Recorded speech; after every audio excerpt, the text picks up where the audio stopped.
In order for the system to know exactly where that timesheet submission needs to go through to, we set up an approval workflow in the background. Now you'll see that if you decide to take on more of the modules within the approvals portal, you can actually set up an approval workflow based on the document type.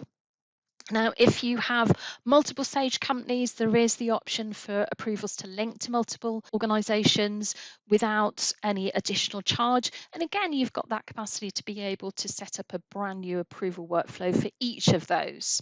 Now, I've set this up to be configured by the requesting user. So Gordon's the one that submitted those timesheets, and I've got this set up for now to go through to just Sarah. Now, we could also include the project as one of the defining approval workflows. So each project that gets submitted will automatically go through to the designated person.